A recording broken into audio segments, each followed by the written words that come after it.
एक गांव में रघु नाम का आदमी रहता था। उसका नाम सुनते ही लोग डर जाते थे। कोई उसे चोर कहता, कोई डाकू, तो कोई पापी। रघु ने जीवन भर पाप ही पाप किए थे। गरीबों का धन छीना, बेगुनाहों को सताया, झूठ छल धोखा, यही उसका जीवन था। गांव वाले कहते, इस आदमी को तो नरक में भी जगह नहीं मिलेगी।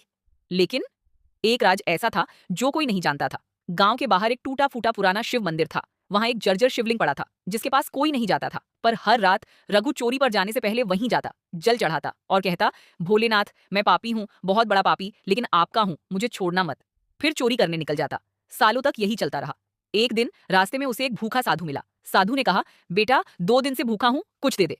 रघु के पास चोरी का सोना था। वह पल भर रुका और पहली बार उसने सारा धन साधु को दे दिया। साधु मुस्कुराया और बोला, तेरे अंदर अभी भी भक्ति जीवित है।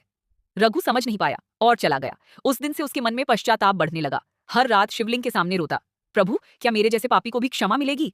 एक रात वह बड़ी चोरी करने गया। महल में घुसा, पर पहरेदारों ने घेर लिया। भागते भागते रघु घायल होकर गिर पड़ा।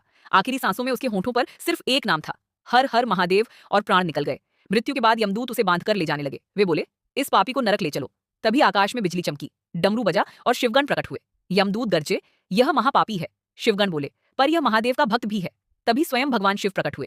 यमराज ने झुककर पूछा, प्रभु, इतने पापों के बाद भी इसे स्वर्ग? भगवान शिव बोले, हाँ, इसने पाप किए, पर हर पाप के बाद पछताया भी। दुनिया से छुपकर मुझे पुकारता रहा। जिसे दुनिया पापी समझती रही, वह मन से मेरा था। यमराज बोले, पर नियम?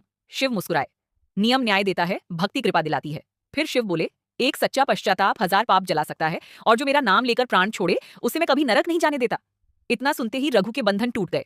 स्वर्ग का द्वार खुला। रघु रो पड़ा, प्रभु, मैं योग्य नहीं था।